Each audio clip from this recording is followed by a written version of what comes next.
Group of undertakings कहते हैं a group of companies organisations that are controlled by the same parent company. ठीक है, इसकी example है कि इसकी restaurant chain where all the individual restaurants are owned and controlled by the same parent company.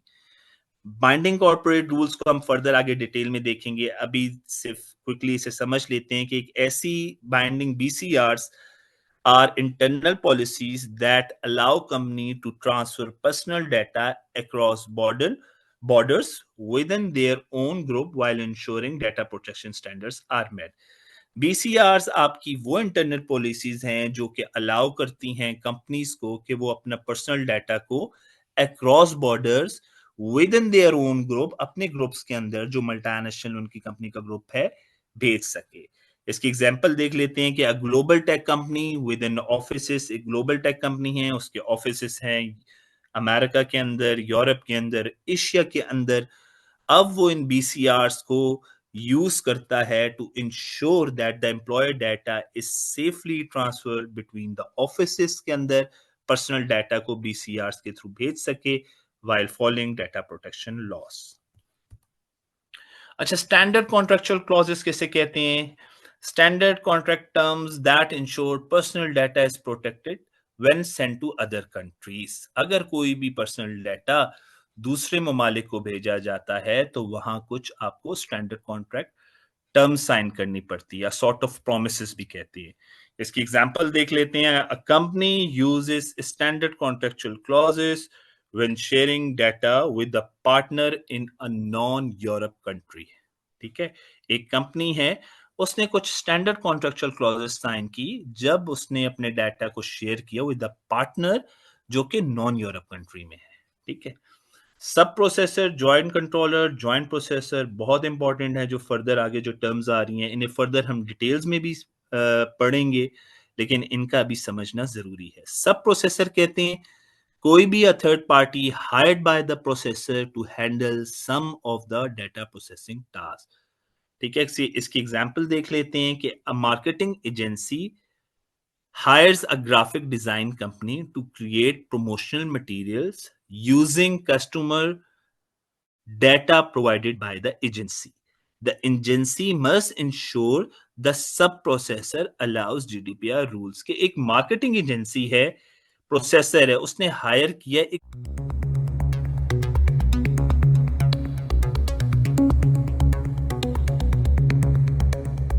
Welcome to Global Information Security Society for Professionals of Pakistan।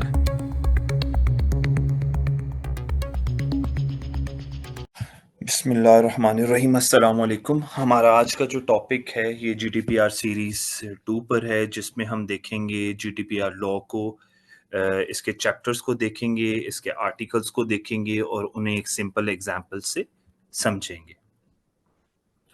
अच्छा, मेरा नाम सैयद अरसलान है और मैं इस वक्त currently as a cyber security GRC consultant Riyadh में एक कंपनी के साथ काम कर रहा हूं।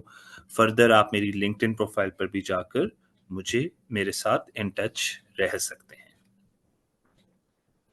अच्छा, जो इससे पहले जो हमने कुछ रिकैप देख लेते हैं। हमने जीडीपीआर सीरीज 1 में पढ़ा था यूरोपियन डाटा प्रोटेक्शन के बारे में, उसकी हिस्ट्री के बारे में, कौन-कौन से इंस्टीट्यूशंस हैं जो जीडीपीआर को इन्फोर्स करवाते हैं, और कुछ की टर्म्स देखी थी। आज के जो सेशन है ये जीडीपीआर सीरीज 2 के बारे में है, जिसमें हम जीडीपीआर सीरीज का जो है लॉ के बारे में जो पढ़ेंगे, उनके आर्टिकल्स को देखेंगे, उनके चैप्टर्स को देखेंगे। और इस सीरीज को समझने के लिए या इसे अंडरस्टैंड करने के लिए जीडीपीआर सीरीज 1 को समझना जरूरी है। फर्दर आपके जो भी क्वेश्चंस हों, आप हमारे GISPP के यूट्यूब चैनल पर जाकर वहां हमें जो है सब्सक्राइब भी कर सकते हैं। अच्छा, कुछ हमारे प्रीवियस सेशंस हुए हैं जो कि फर्स्ट सेशन था हमारा एनसीए ईसीसी के बारे में, जिसमें हमने एनसीए ईसीसी का वर्जन 2018 में और 2024 में उसका की डिफरेंस देखा था। ये आपको हमारे GISPP के जो चैनल पर ये रिकॉर्डेड सेशन है। सेकंड सेशन जो था वो हमारा सामा साइबर सिक्योरिटी फ्रेमवर्क पे था, जो कि तमाम फाइनेंशियल इंस्टीट्यूशंस पे, इंश्योरेंस कंपनीज पे, क्रेडिट ब्यूरोज पर एप्लीकेबल है। थर्ड सेशन था हमारा GDPR सीरीज 1 के बारे में, जिसमें हमने यूरोपियन डाटा प्रोटेक्शन के बारे में कुछ हिस्ट्री देखी थी, कौन-कौन से इंस्टीट्यूशंस हैं और कुछ की टर्म्स के बारे में देखा था। और आज का जो हमारा सेशन है, इसमें हम जीडीपीआर लॉ का जो है बाकायदा आगाज़ कर रहे हैं, उसके चैप्टर्स का, उसके आर्टिकल्स को देखेंगे और उन्हें सिंपल एक एग्ज़ाम्पल से समझेंगे।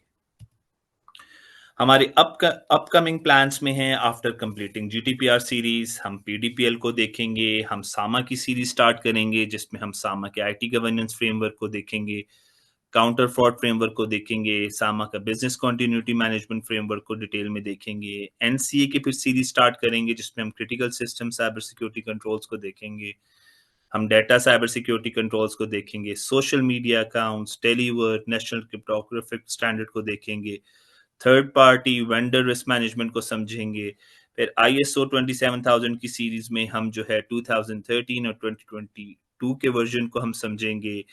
फिर हम बिजनेस कॉन्टिन्यूटी को समझेंगे, मैनेजमेंट को, आईएसओ को, और फिर हम प्राइवेसी इंफॉर्मेशन मैनेजमेंट सिस्टम को समझेंगे जो आईएसओ का 27701 को, पीसीआई डीएसएस का वर्जन देखेंगे जो 3.2.1 के बाद जो अपग्रेड हुआ है 4.0 पर, और स्विफ्ट स्टैंडर्ड को भी अपकमिंग प्लान्स में देखेंगे।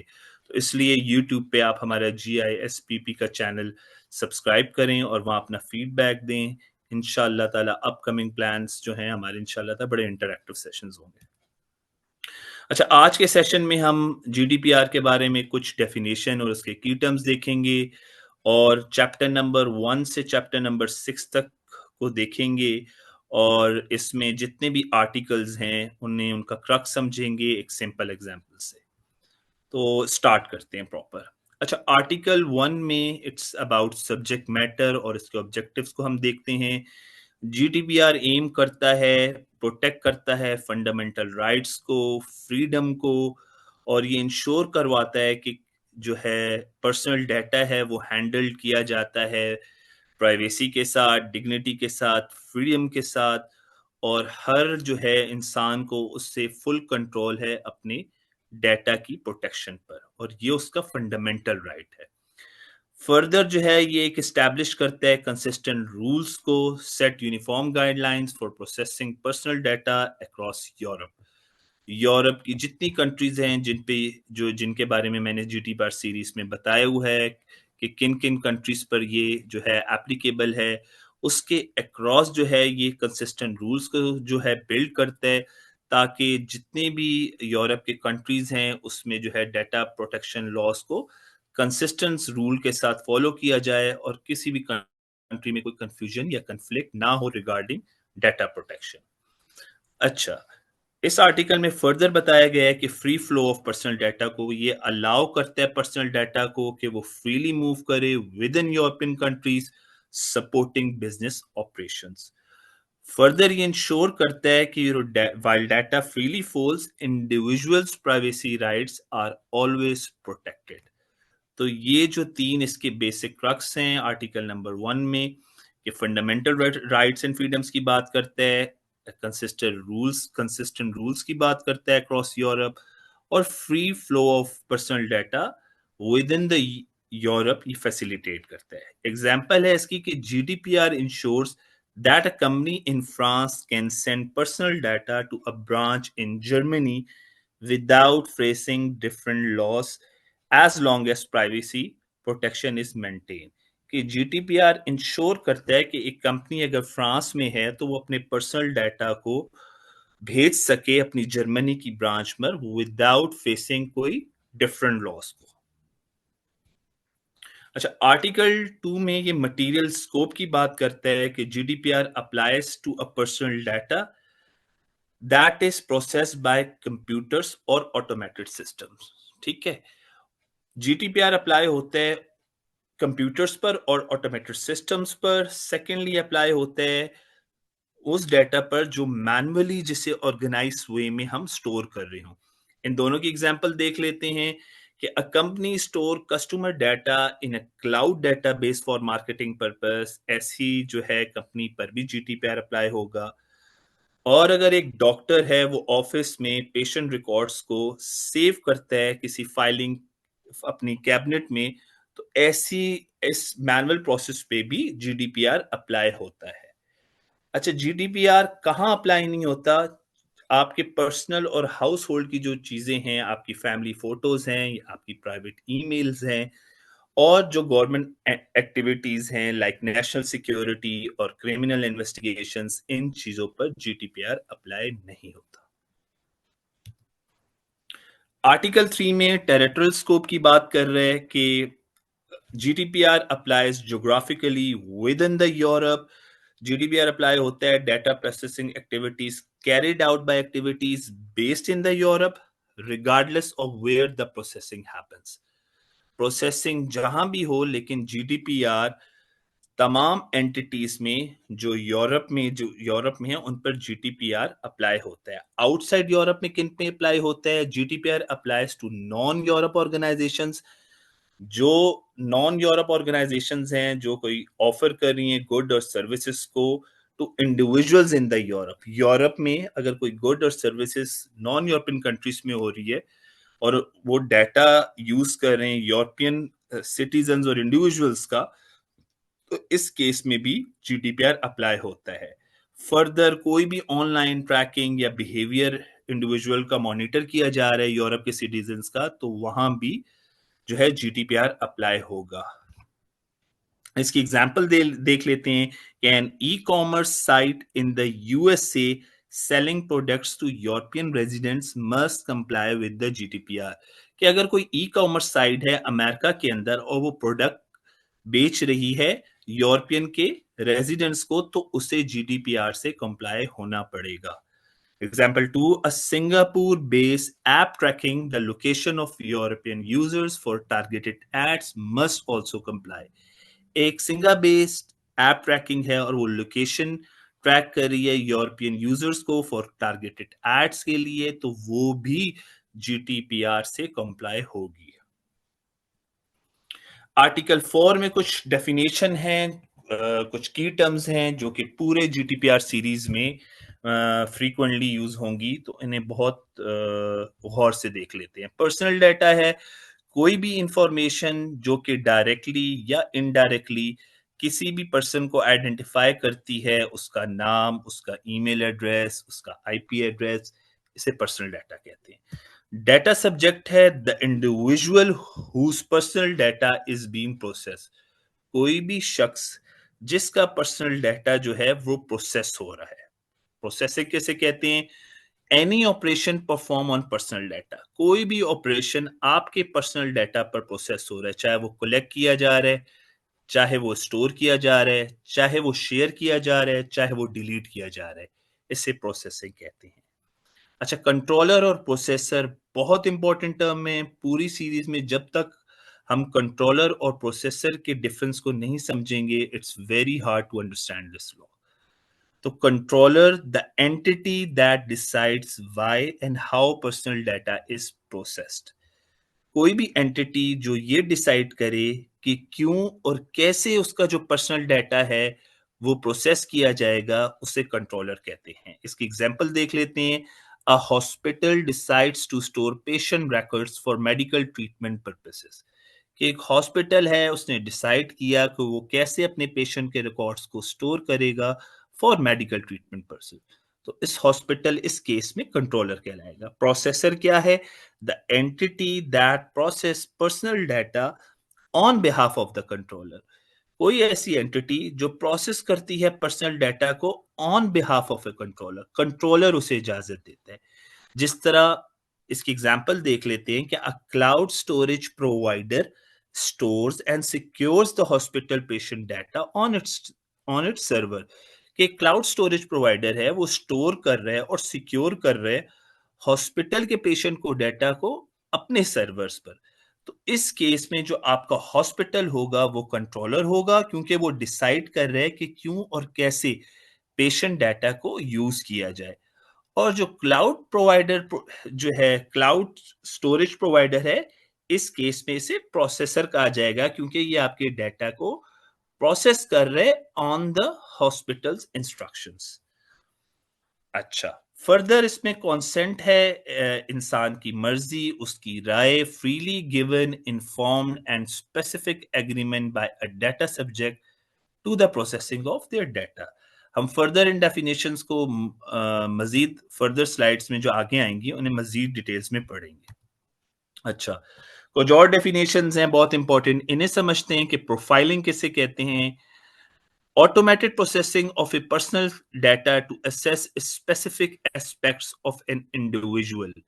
कोई भी ऑटोमेटेड प्रोसेसिंग की जाती है पर्सनल डाटा की, जस्ट ये एनालाइज और ये असेस करने के लिए कि इस इंडिविजुअल के क्या एस्पेक्ट्स हैं। ठीक है, जिस तरह retailer analysing analyses purchasing habits to recommend products to customer based on their past purchases. कि एक रिटेलर है, उसने एनालाइज किया है एक परचेजिंग हैबिट अपने कस्टमर की कि वो उसकी पास परचेजिंग कैसी है through software tools, through automated processing. इस चीज को हम प्रोफाइलिंग कहते हैं। इंक्रिप्शन है कोई भी converting data into coded form. Pseudonymization और एनोनोमाइजिंग डाटा, ये बहुत इंपॉर्टेंट टर्म है, इसके डिफरेंस को समझना बहुत जरूरी है। Pseudonymization में है कि कोई भी personal identifier are replace with fake data, but the data can still be re-identified if the fake identifiers are match with the original data. किसी भी पर्सनल डाटा को आप रिप्लेस करते हो एक फेक डाटा से, लेकिन उस डाटा को आप री-आइडेंटिफाई कर सकते हो अगर वो फेक आइडेंटिफायर्स मैच हो जाते हैं आपके ओरिजिनल डाटा के साथ। मिसाल के तौर पर, a hospital replaces patient name with unique codes, but the code can be linked back to the patient. एक हॉस्पिटल है, उसने एक पेशेंट के नाम को यूनिक कोड के साथ रिप्लेस किया है, लेकिन उस कोड को आप लिंक बैक कर सकते हैं पेशेंट के साथ। फर्दर एनोनिमाइजिंग डाटा कहते हैं कि personal identifiers are completely remove and the data can no longer be track back to an individual. इस केस में भी आप पर्सनल आइडेंटिफायर्स के साथ आप रिप्लेस करते हैं फेक डाटा के साथ, लेकिन इसमें आप अपने डाटा को ट्रैक बैक नहीं कर सकते। और यही स्मॉल डिफरेंस है बिटवीन सोडोनोमाइजेशन और एनोनिमाइजिंग डाटा के दरमियान। अच्छा, फाइलिंग सिस्टम किससे कहते हैं? An organise method of storing and managing personal data for easy access. कोई भी ऑर्गेनाइज मेथड स्टोर करने के लिए, मैनेज करने के लिए फॉर इजी एक्सेस, इसे फाइलिंग सिस्टम कहते हैं। रेसिपिएंट, अ पर्सन और organisation that gets personal data from the data controller. ऐसे पर्सन और ऐसे ऑर्गेनाइजेशन जो कि पर्सनल डाटा मिलता है जिससे फ्रॉम द डाटा कंट्रोलर, इस बंदे को रेसिपिएंट कहते हैं। थर्ड पार्टी कैसे कहते हैं? An entity that handles personal data. कोई भी एंटिटी जो हैंडल करती है पर्सनल डाटा को, but is neither the owner not the one managing the data on behalf of the owner. ना वो डाटा कंट्रोलर होती है, ना वो डाटा प्रोसेसर होती है। ठीक है, इसकी एग्जांपल देख लेते हैं। Like an example could be a cloud storage provider, जो है they store personal data but are not the data owner, और ना वो डाटा प्रोसेसर होती है, they just provide the storage service. वो खाली एक स्टोरेज सर्विस देती है। जेनेटिक डाटा में आपके it's about personal data related to an individual genetic, जो उसके डीएनए के बारे में इंफॉर्मेशन। बायोमेट्रिक में आपके जितनी भी फिजिकल ट्रेट्स हैं, आपका फेशियल रिकॉग्निशन आ जाती है। रिप्रेजेंटेटिव किसे कहते हैं? कोई भी एंटिटी जो कि एक्ट करती है on behalf of a data controller और a processor in the Europe, उसे रिप्रेजेंटेटिव कहते हैं। ग्रुप ऑफ अंडरटेकिंग्स कहते हैं a group of companies organisations that are controlled by the same parent company. ठीक है, इसकी एग्जांपल है कि इसकी restaurant chain where all the individual restaurants are own and controlled by the same parent company. Binding corporate rules को हम further आगे detail में देखेंगे, अभी सिर्फ क्विकली इसे समझ लेते हैं कि एक ऐसी binding बीसीआरस are internal policies that allow company to transfer personal data across borders within their own group while ensuring data protection standards are met.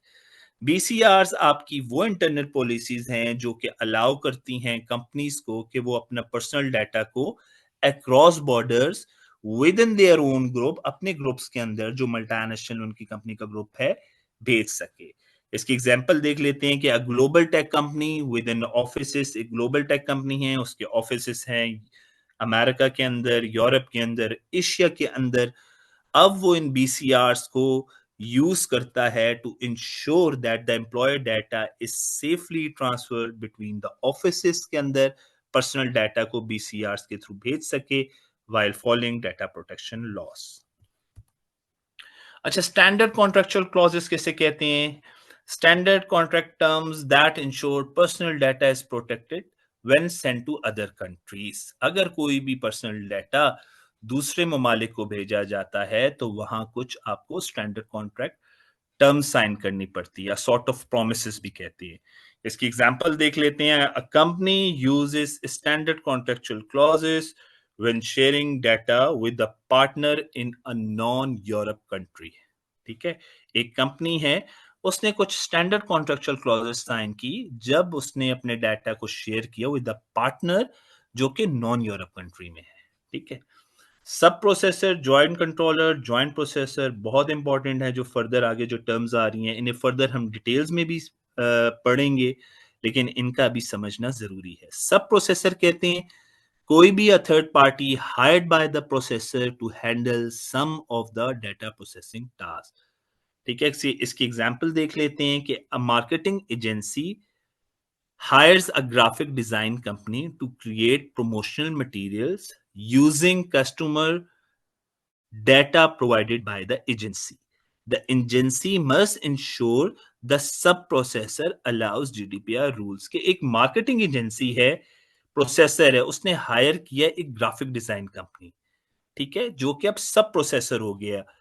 क्यों किया? टू क्रिएट प्रमोशनल मटेरियल उसके लिए बनाया, मार्केटिंग एजेंसी के लिए, यूजिंग कस्टमर डाटा को use करते हुए, प्रोवाइडेड बाय द एजेंसी. ठीक है, इसमें जो एजेंसी है वो सब प्रोसेसर है. द एजेंसी, अभी जो सब प्रोसेसर है, इससे इंश्योर होना चाहिए कि ये GDPR रूल्स को फॉलो करे.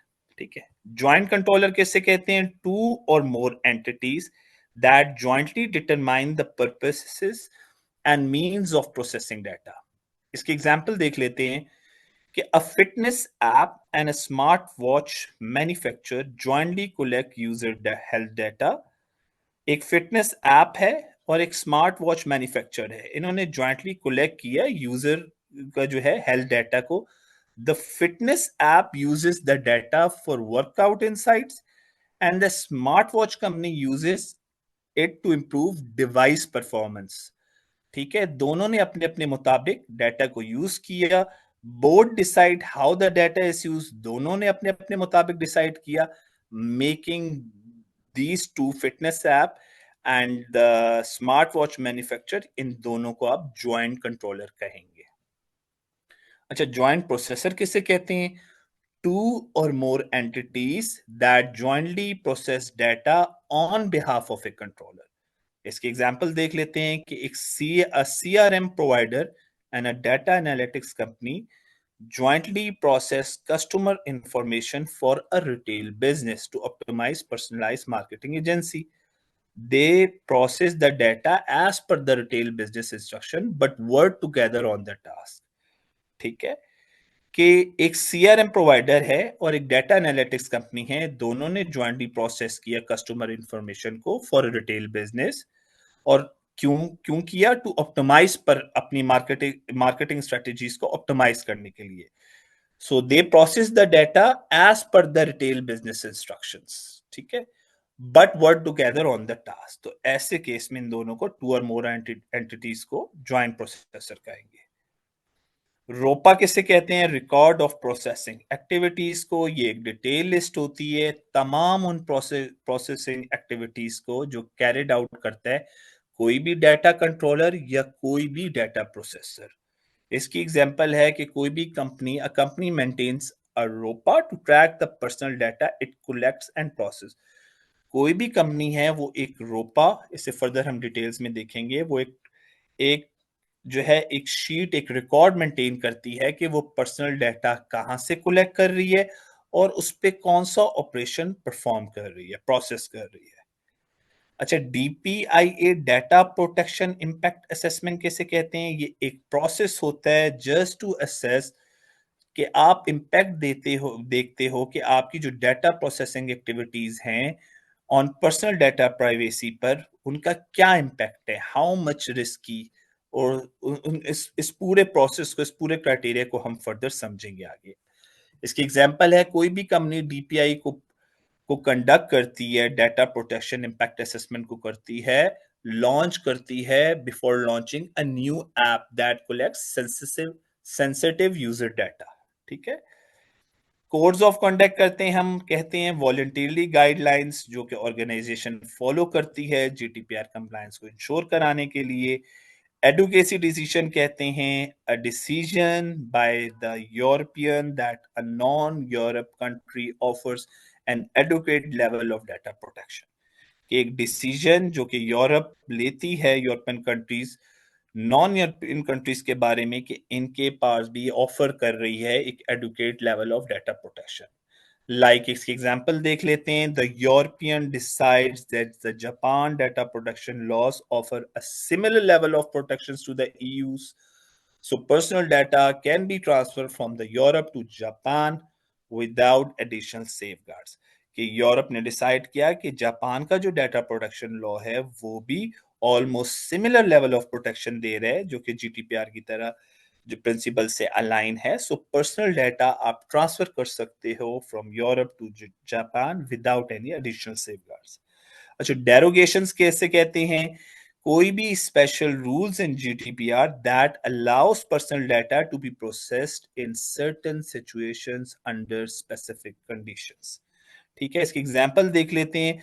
अ company in the Europe can process personal data without consent if it's necessary for a contract like processing payment information for online purchase।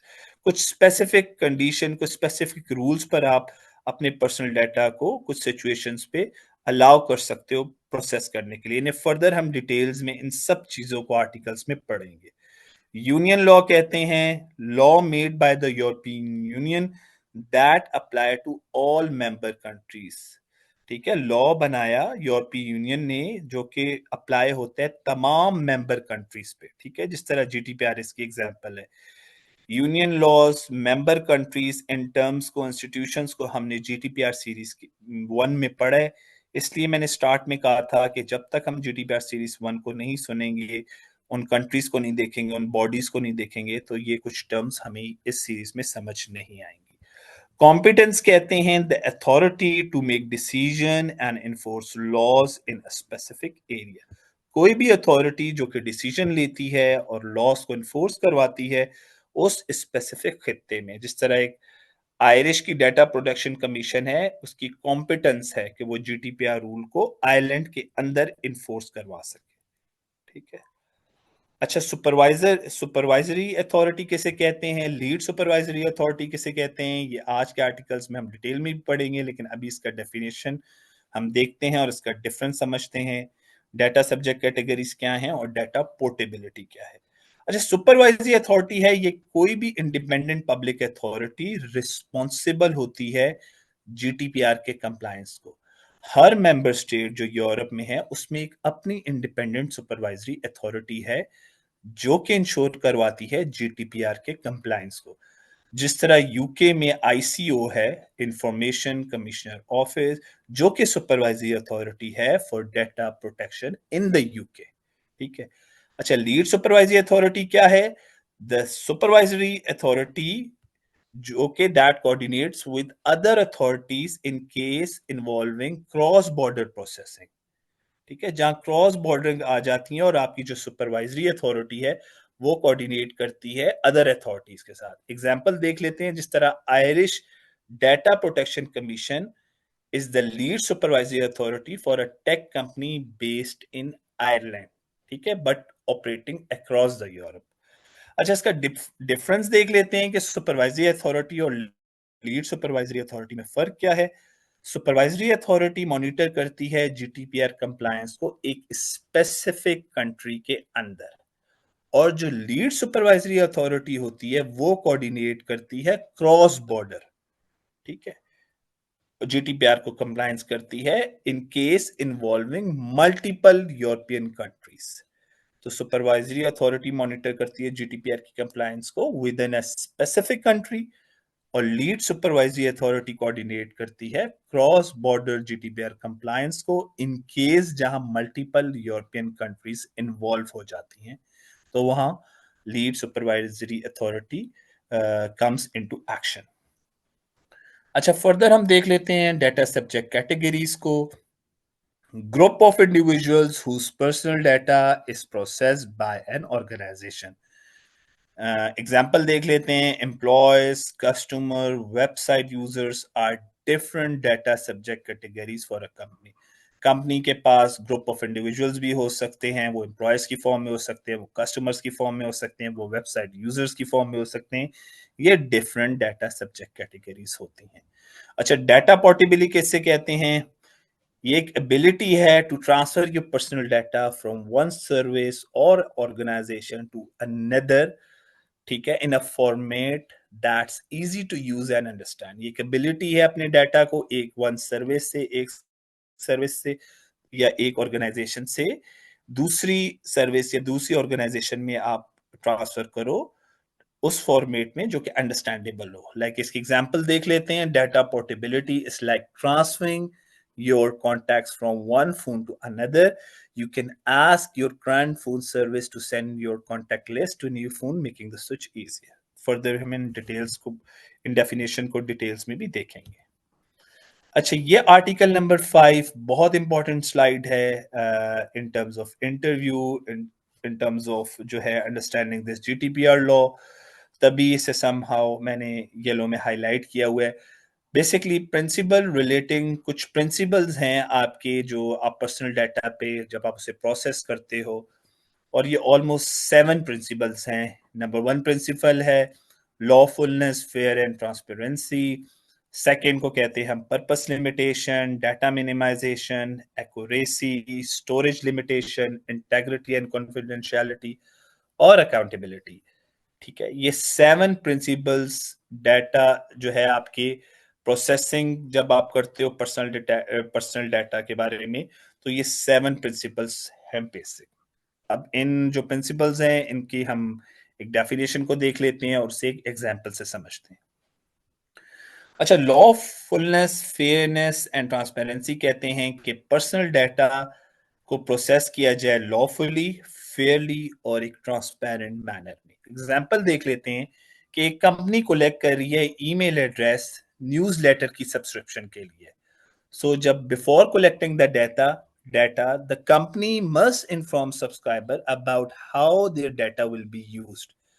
Company जब आपसे न्यूज़लेटर की सब्सक्रिप्शन पर जब आपका ईमेल एड्रेस ले रही है, तो वो आप बिफोर कलेक्टिंग, जब वो आपसे आपसे आपका ईमेल एड्रेस ले रही है, तो वो अपने सब्सक्राइबर को बताएगी प्रॉपरली कि वो आपके डाटा को, how their data will be use, आपके डाटा को कैसे यूज करेंगे, आपकी marketing communication including sending market communications कैसे करेंगे।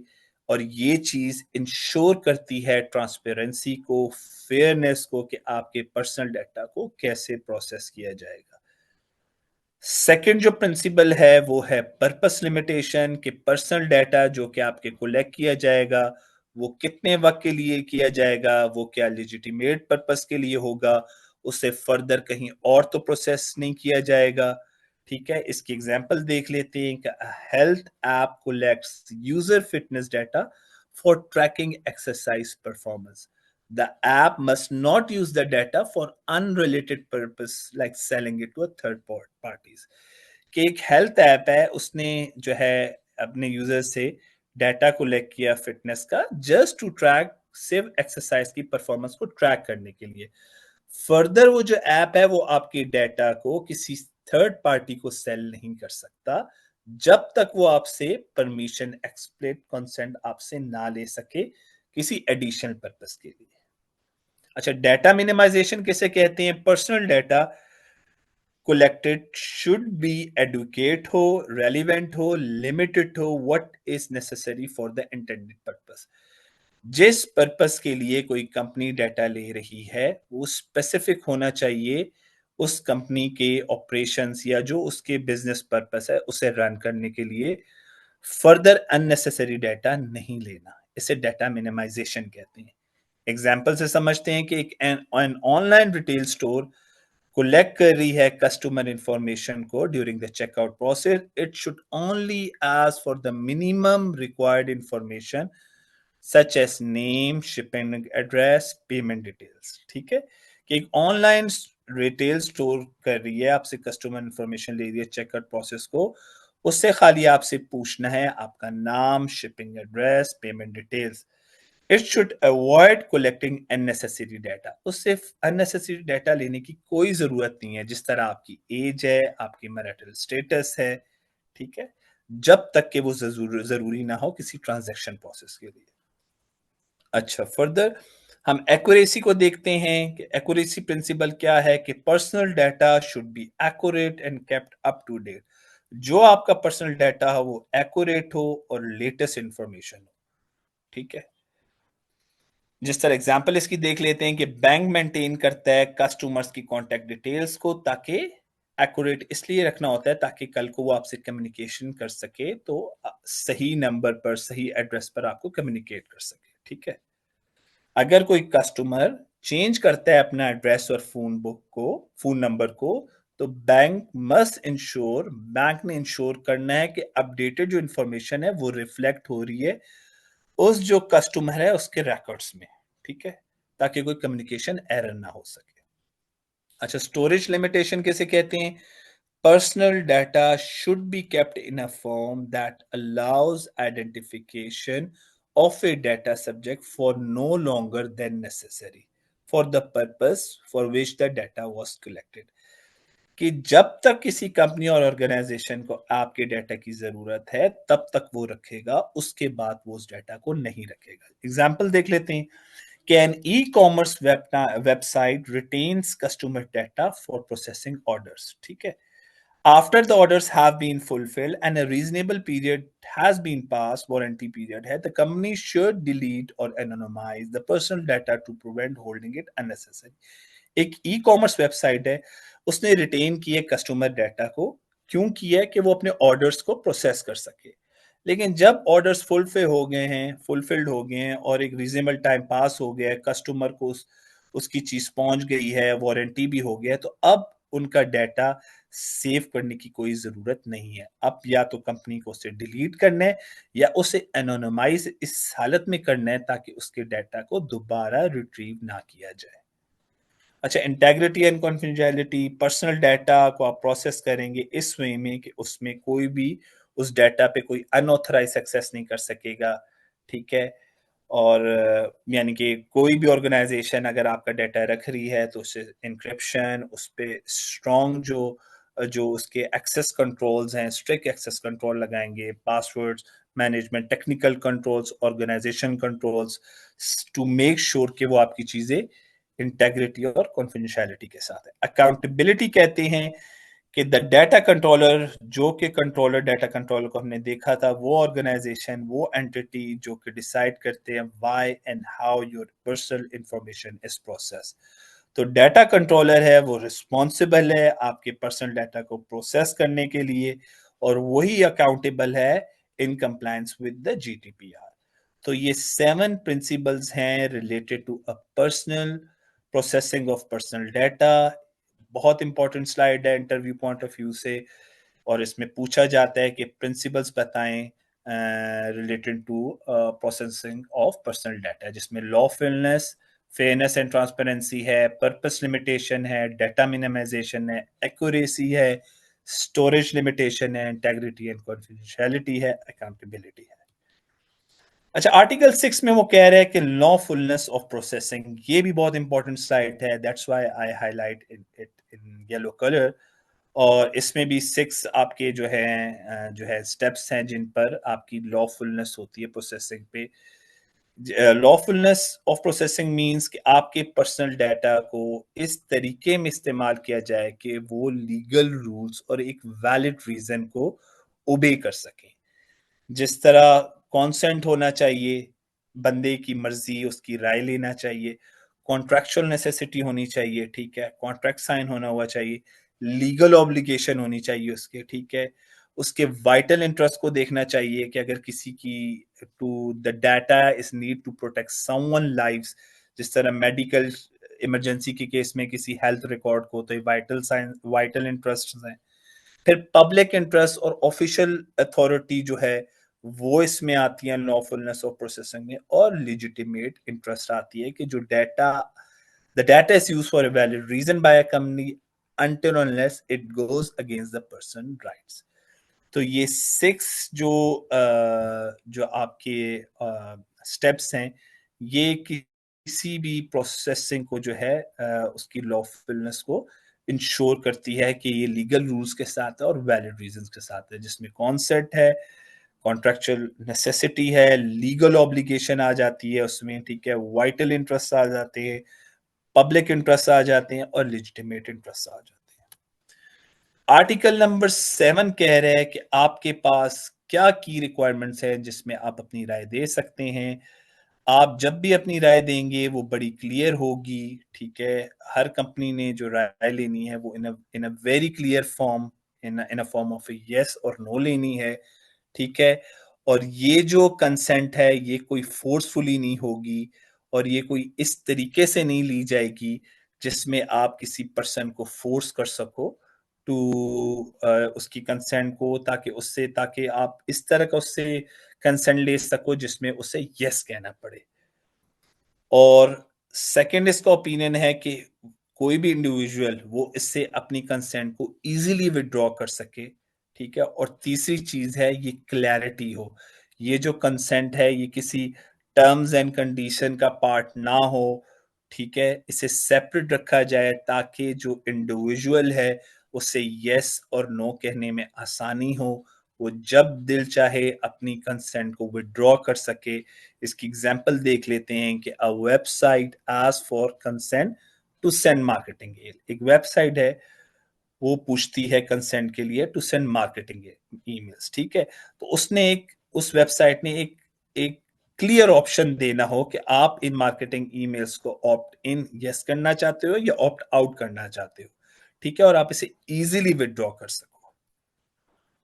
अच्छा, आर्टिकल नंबर 8 में वो बात कर रहे हैं कि conditions applicable to child's consent in relation to information society services, कि किन एज के जो है चिल्ड्रंस को, किस उम्र तक के बच्चों को कंसेंट आप ले सकते हैं। इंडिविजुअल्स एज 16 और above can give their own consent to use online services. जो 16 साल और उससे अबव लोग हैं वो ऑनलाइन सर्विसेज यूज कर रहे हैं, वो खुद भी अपनी कंसेंट को दे सकते हैं। फॉर दोस अंडर 16, जो 16 से कम है, उस केस में उनके पेरेंट और गार्डियन से कंसेंट लेना जरूरी है। अब इसमें कंट्री कुछ वेरिएशंस होती हैं। ईच कंट्री ऑफ यूरोप की कंट्री है उसने अपनी एक लिमिट सेट की हुई है, बट 13 साल से कम उम्र इसमें सेट नहीं कर सकते आप, ठीक है। Organization must make reasonable efforts to verify that the consent from a parent or a guardian is valid when required. Organization एक reasonable efforts को ensure करेगा to verify कि वो जो consent ले रहे हैं वो parent और guardian से valid हो। आर्टिकल नंबर 9 में वो बात कर रहे हैं processing of special categories of personal data, के controllers must not process personal data that shows someone's race, ethnic origin, political opinions, religious beliefs, health data, genetic, biodata, and sexual orientation. कि controllers उस data को process नहीं करेगा जो कि race, origin, political opinions, religious belief, health data, genetic data, biometric data और sexual orientation को show करे। A controller can process sensitive personal data. अगर कंट्रोलर ने कोई सेंसिटिव पर्सनल डाटा को प्रोसेस करने, तो वो इन कंडीशंस में कर सकता है। The person has clearly given consent, उस बंदे ने इजाजत दी है उस डाटा को यूज करने के लिए।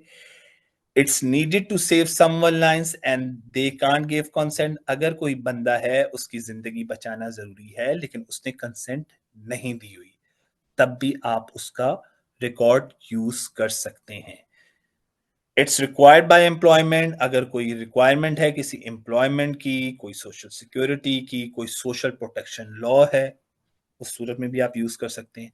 The person has already made this information public, अगर उस बंदे ने पहले से ही उस इंफॉर्मेशन को पब्लिक कर दिया है, चाहे वो सोशल मीडिया पे है, टीवी पे है, किसी रेडियो पे है, किसी इंटरव्यू में है या किसी बुक में है। देख लेते हैं इसके एग्जाम्पल के hospital process a patient health data such as their diagnosis of diabetes, and this data is stored and shared within the hospital for treatment purposes. Under GDPR, this data is classified as special category data because it relates to the patient health, which requires extra protection. कि एक hospital है, उसने patient health data को diagnose किया कि उसे diabetes है, और वो इस डाटा को स्टोर कर रहे हैं हॉस्पिटल ट्रीटमेंट पर्पस के लिए। जीडीपीआर के लॉ के मुताबिक इस डाटा को आप स्पेशल कैटेगरी में लेंगे बिकॉज ये एक पेशेंट के हेल्थ के बारे में है। और कोई भी चीज जिसमें हेल्थ आ जाती है, रिलीजियस बिलीव आ जाते हैं, आपके पॉलिटिकल ओपिनियन आ जाता है, आपकी एथनिक या रेस आ जाती है, इवन कि आपका जेनेटिक डाटा, ये सारी चीजें हाईली पर्सनल सेंसिटिव इंफॉर्मेशन होती है और ये स्पेशल कैटेगरी ऑफ डाटा में लाया करती है जीडीपीआर में। आर्टिकल नंबर 10 को हम देख लेते हैं कि processing of personal data related to criminal convictions and offences क्या चीज हैं, कि कोई भी ऑफिशियल अथॉरिटीज और when the laws allowed it can process data. कोई भी ऑफिशियल अथॉरिटीज हैं या कोई भी ऐसी लॉ जो पब्लिक इंटरेस्ट में काम कर रही हैं, उन्हें पर्सनल डाटा को यूज करने की जरूरत है under the strict guidelines of GDPR, कि वो अपने इंटरेस्ट और ऑब्जेक्टिव्स को अचीव करने के लिए interest in terms of public safety के लिए वो उस पर्सनल डाटा को जो है प्रोसेस कर सकती हैं। ठीक है, लेकिन उससे भी उन्होंने इंश्योर करना है कि वो स्ट्रॉन्ग प्रोटेक्शन के साथ इन प्लेस हो। इसके एग्जाम्पल देख लेते हैं कि UK disclosure and barring service, जिसे डीबीएस कहते हैं, ये प्रोसेस करती है क्रिमिनल कन्विक्शन डाटा को as part of background checks. Background check को चेक करती है for people applying for jobs in especially in sensitive areas like health care और एजुकेशन। ठीक है, बैकग्राउंड चेक करती है ये डीबीएस के, ताकि उन लोगों को दे सकें जो sensitive areas like health care और एजुकेशन में काम करें। कि एक बंदा है, someone applies to work as a teacher, कोई बंदा है वो अप्लाई कर रहा है टीचर में, तो उसके क्रिमिनल रिकॉर्ड को प्रोसेस करे डीबीएस। However, वो इंश्योर करे कि this data can only be accessed by authorized entities like school and must be kept secure. So the DBS, Disclosure and Bearing Service of UK, ensures that only relevant data such as whether the individual has a criminal conviction, क्या उस बंदे की जो apply कर रहे teacher के लिए कोई उसका क्रिमिनल रिकॉर्ड है, स्कूल चेक कर सकता है। And it must be use for lawful purposes such as deciding, आप उससे इसलिए यूज कर सकते हो कि आप ये डिसाइड कर सको कि ये इंडिविजुअल सुटेबल है फॉर दिस जॉब और नॉट। अच्छा, processing which does not required identification. Processing, अच्छा इसे देख लेते हैं। If a company doesn't know the data belongs to you, you can ask to see और change it unless you give extra information to prove it yours. अगर एक company है, if a company doesn't know the data, अगर एक company है और उसे नहीं पता चलता कि ये डाटा आपसे बिलोंग करता है, तो आप उससे चेंज का या उसे देखने का नहीं कह सकते जब तक आप ये प्रूफ ना कर दो कि ये डाटा आपका है। कंपनीज को खाली वही डाटा कलेक्ट करना है जो उन्हें अपने बिजनेस को या अपने ऑब्जेक्टिव को या उस ऑपरेशंस को रन करने के लिए जरूरी है। वो आपसे एक्स्ट्रा इंफॉर्मेशन नहीं मांग सकती, और ये इंडिविजुअल का पूरा राइट है कि वो सवाल पूछ सके कि अगर इस बिजनेस को रन करने के लिए अगर ये 3-4 फैक्टर्स हैं, तो ये आप एक्स्ट्रा फैक्टर्स हमसे क्यों पूछ रहे हैं। इसकी एग्जांपल देख लेते हैं। If you sign up for a website, अगर आप किसी वेबसाइट पर साइन अप होते हैं अपने ईमेल एड्रेस के through and the company doesn't know your full name, you can't ask them to show और चेंज योर डाटा। ठीक है, unless you prove it's yours, like by providing your name. The company should only ask for your email and not extra details like your address नहीं ले सकती to figure it out. ठीक है. अच्छा, further article number 12 में वो बात कर रहे हैं transparent information communication modalities for the exercise of the rights of the data subjects. इसे देखते हैं, समझते हैं कि आर्टिकल नंबर 12 किस बारे में बात कर रहे हैं. Provide simple and easy to understand information about how personal data is processed, especially when addressing children. ठीक है. Respond to request. Act on a data subject request. Assess correction deletion promptly. अगर कोई भी इंडिविजुअल कोई भी data subject, ठीक है, वो रिक्वेस्ट करता है एक्सेस की अपने डाटा को, ठीक है, वो देखना चाहता है अपने डाटा को, वो अपने डाटा को करेक्ट करना चाहता है, वो अपने डाटा को डिलीट कराना चाहता है, तो ये उसका आपने उसके उस पे प्रॉम्प्टली उसकी रिक्वेस्ट को एंटरटेन करना है. Respond no later than 1 month. 1 month से ज्यादा लेट नहीं करना, और अगर वो रिक्वेस्ट कोई कॉम्प्लेक्स है तो आप इस चीज को 2 मंथ तक एक्सटेंड कर सकते हैं, बट विद द रीजन. अच्छा, फ्री ऑफ चार्ज है. रिस्पॉन्सेज शुड बी फ्री होने चाहिए. अगर कोई भी इंडिविजुअल आपसे अपने डाटा सब्जेक्ट राइट्स के बारे में पूछता है, अपनी इंफॉर्मेशन के बारे में पूछता है कि किस टाइप की इंफॉर्मेशन पड़ी है, उसकी करेक्शन करवाना चाहते हैं, उसकी डिलीशन करना चाहते हैं, तो आप उससे चार्जेस नहीं लेंगे, फ्री होगी, unless the request are excessive और रिपीटेटिव. अगर आप वो रिक्वेस्ट फ्रीक्वेंटली कर रहे हैं, बहुत ज्यादा कर रहे हैं, बार बार कर रहे हैं, तो फिर एडमिनिस्ट्रेटिव चार्जेस आएंगे. अदरवाइज अगर आप कोई वंस या ट्वाइस बार कर रहे हैं, कुछ चीज पूछ रहे हैं, तो वो उसका रिस्पॉन्स जो भी कंपनी है, कोई एंटिटी ऑर्गेनाइजेशन है, तो उस पर फ्री आपको बताएगी. अच्छा, if the individual request it communicate electronically. जिस तरह अगर उसने इलेक्ट्रॉनिकली कहा है कम्युनिकेट करना, तो आप उससे इलेक्ट्रॉनिकली ही जवाब देंगे. आर्टिकल नंबर 13 में वो कह रहा है कि information to be provided where personal data is collected from the data subject. इसे देखते हैं कि इसमें क्या कह रहे हैं कि when a company collects personal data from you they must tell you. अगर कोई कंपनी है और वो डाटा कलेक्ट कर रहा है आपसे, तो वो आपको ये जरूर बताएगा कि हु दे आर, वो कौन है, वो कैसे आपसे कांटेक्ट करेंगे, वो क्यों आपका डाटा ले रहे हैं, क्या लीगल रीजन है, कौन उस डाटा को देख सकता है, कब तक वो इस डाटा को रखेंगे, क्या राइट्स हैं कि उस डाटा को आप देख सकें, उसे चेंज कर सकें, उसे डिलीट कर सकें. अगर आप उसकी कंसेंट देते हैं तो you could take it back any time, आप उससे ले सकते हैं. If giving your data is required and what happens if you don't provide it. ठीक है. एग्जाम्पल देख लेते हैं कि when signing up for a service, a user must be informed of why their data is collected. अगर आप कोई भी सर्विस साइन अप कर रहे हैं, तो यूजर को ये बताना जरूरी है कि आपका data why their data is collected, क्यों कलेक्ट किया जा रहा है, ठीक है, और आपके जो है डाटा को वो कब तक स्टोर किया जाएगा. और आपका जब तक, और अगर आप उससे सेटिस्फाई नहीं हो रहे, तो आपके पास ऑप्ट इन और ऑप्ट आउट या विदड्रॉ अपने कंसेंट को करने की 100% परमिशन होनी चाहिए, और ये आपका राइट है. आर्टिकल नंबर 14 में वो कह रहा है कि information to be provided where personal data has not been obtain from the data subject. देख लेते हैं इसके बारे में आर्टिकल को कि if a company collects your data from someone else.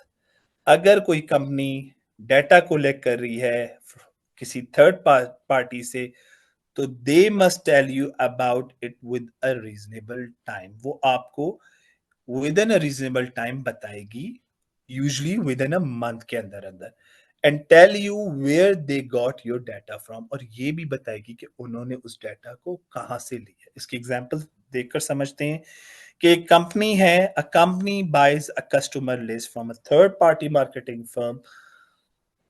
The company must inform the customers that their data was obtained from the marketing firm, not directly from them. The company must also explain why their data is being used and how they can exercise their rights. कि एक company है, उसने एक customer list को bye किया एक third party marketing firm से, लेकिन इस सूरत में कंपनी अपने कस्टमर्स को बताएगी कि उसने ये डाटा किस मार्केटिंग फर्म से लिया और जो है आप लोगों से क्यों नहीं लिया, और कंपनी ये भी बताएगी कि उनके डाटा को कैसे यूज किया जाएगा और वो अपने एक्सरसाइज को, अपने जो राइट्स हैं, ठीक है, उन्हें कैसे यूज करते हैं। तो ये इस आर्टिकल का क्रक्स है। आर्टिकल नंबर 15 में हम देखते हैं right of access by the data subject. Individuals के पास राइट है कि वो ये जान सके कि उनका data, if their data is being use, क्या उनका डाटा इस्तेमाल हो रहा है, वो अपने पर्सनल डाटा को देख सके, उसके बारे में मजीद जो है वो डिटेल्स देख सके कि why their data is being use, वो क्यों यूज किया जा रहा है, वो किससे शेयर किया जा रहा है, वो कब तक रखा जा रहा है और उसे कैसे प्रोटेक्ट किया जा रहा है अगर वो यूरोप से बाहर यूज हो रहा है। एग्जाम्पल देख लेते हैं कि a person can request a company to provide all personal data it holds about them including how it's use and share. तो इससे हम कहते हैं right of access by the data subject. अच्छा, right to rectification article number 6 में कह रहा है, ये आर्टिकल इंडिविजुअल्स को अलाउ करता है कि वो अपने इनकरेक्ट पर्सनल डाटा को फिक्स कर सकें और कोई भी ऐसी if any information given to them is missing, अगर कोई इंफॉर्मेशन मिसिंग है या अनक्लियर है तो कंपनी ने उस चीज को करेक्ट करना है। फॉर एग्जाम्पल, अगर कस्टमर नोटिस कर रहा है कि उसके नाम के स्पेलिंग इनकरेक्ट हैं तो उससे उस कंपनी को बताना पड़ेगा ताकि उसकी कंपनी की डेटाबेस में एक सही इंफॉर्मेशन जाए। Right to erasure, right to be forgotten भी कहते हैं कि individuals can request the deletion of their personal data. Individual request कर सकते हैं अपने डाटा की डिलीशन के बारे में अगर if it's no longer necessary for the purpose it was collected, जिस पर्पस के लिए उसे कलेक्ट किया गया था उससे आगे इसकी जरूरत नहीं है, तो ये इंडिविजुअल का राइट है कि वो डिलीट का कह सके। If someone changes their mind and takes back their permission stop using their data. अगर वो अपना माइंड चेंज कर ले और वो ये कहे कि आपने मेरा डाटा इस्तेमाल नहीं करना, तो उस कंपनी ने वहीं स्टॉप हो जाना है। If someone says they don't want their data to be used, stop using it unless they have a very strong and valid reason to continue. ठीक है, ये राइट्स हैं। If the data was use in the wrong way and needs to be deleted, ठीक है, अगर एक data है वो रॉन्ग यूज किया जा रहा है, उससे जरूरत है उसे ठीक करने, डिलीट करने के लिए, टू फॉलो द लॉ, तो आपने मेक श्योर करना है कि आप उसे इरेज करें। ठीक है, rights to restriction of processing article number 18 में क्या कह रहे हैं इसे देख लेते हैं कि इंडिविजुअल्स के पास can request restriction on data processing when, individual request कर सकते हैं रिस्ट्रिक्शन ऑन डाटा प्रोसेसिंग जब if someone questions if their data is correct stop using until it's check. ठीक है, अगर उससे क्वेश्चन करता है, अगर आपके डाटा के करेक्ट होने पर आप जो है कंपनी है वो उसे स्टॉप कर लेगी इस्तेमाल उस डाटा को अंटिल, जब तक उससे चेक ना किया जाए कि वो डाटा करेक्ट है या नहीं। If the data was used wrongly but they want to limit its use instead of deleting it, respect the request. अगर डाटा को रॉन्गली यूज किया जा रहा था but they want to limit, अब वो चाह रहे हैं कि इस डाटा को डिलीट किया जाए, तो आपने उसकी रिक्वेस्ट को रिस्पेक्ट करना है। If the data isn't needed any more, अगर डाटा की और जरूरत नहीं है but someone needs it for a legal reason, लेकिन लीगल रीजन के लिए कंपनी को चाहिए तो वो रख सकती है। If someone objects to their data being used, wait to see if there's a valid reason to keep using it before deciding. इसके एग्जाम्पल है, a person can ask a company to pause processing their data while they verify its accuracy. अगर कोई बंदा है उससे अपनी information पे जो कंपनी के पास है वो चाहता है कि जब तक वो ठीक ना हो जाए तो कंपनी को उसके रिक्वेस्ट को रिस्पेक्ट करना पड़ेगा और उसे पॉज करना पड़ेगा, ठीक है। उसके पास राइट है कि उस प्रोसेसिंग को रिस्ट्रिक्ट कर सके। आर्टिकल नंबर 19 में it's about notification obligation regarding rectification or erasure of personal data or restriction of processing. When data is corrected, deleted, or restricted, the company controller must tell third parties who have received the data about the changes.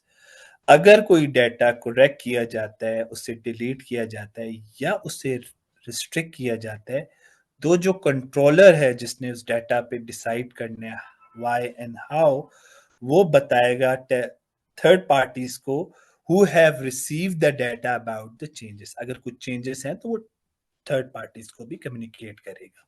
और if the person ask the company must also share which third party receive there data. और अगर बंदा पूछेगा तो company को बताना पड़ेगा कि कौन सी थर्ड पार्टीज उसके डाटा को रिसीव कर रही हैं। एग्जाम्पल से समझते हैं इस चीज को। A person ask a social media platform to delete their account. The platform deletes the account and updates the data. If any third party apps or advertisers had access to that person's data, the platform must inform them about the deletion. If the person requests, the platform must also tell them which third parties had access to their data. ठीक है कि एक बंदा है ask social media platform, उसने social media platform को कहा कि अपना में जो है अकाउंट डिलीट कर लें, और उस प्लेटफॉर्म ने उस अकाउंट को डिलीट किया और अपडेट कर दिया उसके डाटा को। अब कोई भी थर्ड पार्टी ऐप या एडवर्टाइजर है जिसके पास उस डाटा का एक्सेस है, तो इस प्लेटफॉर्म ने उन्हें बताना है अबाउट दिस डिलीशन। और अगर वो बंदा रिक्वेस्ट कर रहा है तो ये प्लेटफॉर्म फर्दर भी जरूरी तौर पर बताएगा कि विच थर्ड पार्टीज, किन थर्ड पार्टीज के पास भी फर्दर उसका एक्सेस था। Article number 20 is about right to data portability. हमने स्टार्ट में भी डेफिनेशन पढ़ी थी। डाटा पोर्टेबिलिटी कहते हैं ability to easily transfer your personal data, आपके पर्सनल डाटा को ट्रांसफर एक सर्विस प्रोवाइडर से दूसरे सर्विस प्रोवाइडर पर जो है ट्रांसफर को डाटा पोर्टेबिलिटी कहते हैं। People have the right to ask for their personal data to be sent to another company in a format that can be easily read by computers. ठीक है, लोगों के पास राइट है कि वो पूछ सकें कि उनका पर्सनल डाटा एक कंपनी से इन अ फॉर्मेट दूसरी जो है कंपनी में भेजा जा सके, और ये अप्लाई होता है उन डाटा पर जो कि इलेक्ट्रॉनिकली स्टोर कर रहे हैं, जो कि डाटा को कलेक्ट कर रहे हैं उस इंडिविजुअल या उस पर्सन से, और वो उससे प्रोसेस कर रहे हैं on the basis of consent या किसी कॉन्ट्रैक्ट के तहत, ठीक है, या उसकी इजाजत से या किसी कॉन्ट्रैक्ट के थ्रू, ठीक है। They can get their data in a common machine readable format, ठीक है, वो उस डाटा को एक मशीन रीडेबल फॉर्मेट में ले सकते हैं। Ask for their data to be send directly to another company if it's possible. ये भी कह सकते हैं कंपनी को कि आप उसका डाटा दूसरी कंपनी को भेज सकते हैं अगर पॉसिबल है। और this right applies when the data is processed automatically and based on consent and contract. जिस तरह हमने ऊपर पढ़ लिया कि ये राइट अप्लाई होता है जब डाटा को प्रोसेस किया जाता है ऑटोमेटिकली और जो है इंडिविजुअल की कंसेंट और कॉन्ट्रैक्ट पर। एग्जाम्पल से समझते हैं कि अगर if a person wants to switch from one email service provider to another, they can ask the current provider for copy of their emails and contacts in a format that can be easily imported to a new provider. एक बंदा है वो switch करना चाह रहे हैं अपने email service provider को, तो वो पूछ सकता है कि मेरे जो ईमेल्स और कॉन्टैक्ट्स का डाटा इस फॉर्मेट में दिया जाए ताकि मैं अगली कंपनी को दे सकूं, ताकि वो इंपोर्ट करके और मैं वहां उस न्यू प्रोवाइडर पर अपनी इंफॉर्मेशन को यूज कर सकूं और आप लोग वो मेरा डाटा को डिलीट कर लें, ठीक है। राइट्स टू ऑब्जेक्ट क्या है? Company can't use your data unless they have a good reason और need it for a legal reason. Company आपके डेटा को यूज नहीं कर सकती जब तक उसके पास कोई बहुत वैलिड रीजन ना हो या कोई लीगल रीजन ना हो. You can refuse to let them use your data for public or business purposes, refuse to let them use your data for marketing, refuse to let them use your data for research unless it's for the public good. इसके example से समझते हैं. If a company sends marketing emails to a customer, the customer can object to receiving these emails by opting out and the company must stop sending them. एक individual को ये right हासिल है कि फॉर एग्जांपल एक company है वो promotional emails या मार्केटिंग ईमेल्स उस इंडिविजुअल को भेज रही है, लेकिन वो पहले ऑप्ट इन उसने किया हुआ था, वो उन ईमेल्स को देखने चाहता था, लेकिन अब वो प्रॉपर ऑप्ट आउट करना चाह रहे हैं. तो उस कंपनी के लिए ये मस्ट है कि वो उस यूजर की रिक्वेस्ट को एंटरटेन करे और फर्दर उसे मैसेजेस ना भेजे. ये राइट टू ऑब्जेक्ट है. Article number 22 is about automated individual decision making, including profiling. अच्छा, ऑटोमेटेड डिसीजन मेकिंग कहते हैं कि कोई भी टेक्नोलॉजी जो कि डिसीजन लेती है आपके डेटा पर विदाउट इन्वॉल्विंग अ पर्सन, इसे हम कहते हैं प्रोफाइलिंग या automated individual decision making. For example एक वेबसाइट है वो ऑटोमेटिकली अप्रूव करती है या रिजेक्ट करती है आपकी लोन रिक्वेस्ट को based on your credit score without anyone checking it. Profiling इसलिए की जाती है कि समटाइम्स जो है, फॉर एग्जाम्पल एक बंदे ने लोन के लिए अप्लाई किया तो कंपनी आपकी क्रेडिट्स जो है हिस्ट्री को देखकर और आपकी डेटा जो आपका प्रीवियस रिकॉर्ड को देखकर आपकी वो जो है प्रोफाइलिंग करेगी, ऑटोमेटेड एनालाइज कर लेगी और उस लोन की एप्लीकेशन को रिजेक्ट या अप्रूव करेगी. ठीक है. Personal data can only be used this way if it's needed to make और कंप्लीट अ कॉन्ट्रैक्ट. प्रोफाइलिंग आप तब कर सकते हैं कि अगर आपने कोई कॉन्ट्रैक्ट किया हो, जिस तरह बैंक में हम अक्सर करते हैं साइन अप, ठीक है, ताकि वो हम उसकी मुख्तलिफ जो है फैसिलिटीज को अवेल कर सकें, क्रेडिट कार्ड को, डेबिट कार्ड को. ठीक है. या तो इस केस में कर सकते हैं प्रोफाइलिंग को, या तो कोई लॉ अलाउ कर रहा है, या तो उस इंडिविजुअल ने बहुत क्लियरली कंसेंट दी हुई है, तब आप प्रोफाइलिंग कर सकते हैं. अनटिल और अनलेस आप नहीं कर सकते profiling. Article number 23 is about restrictions. Country can limit people rights to protect.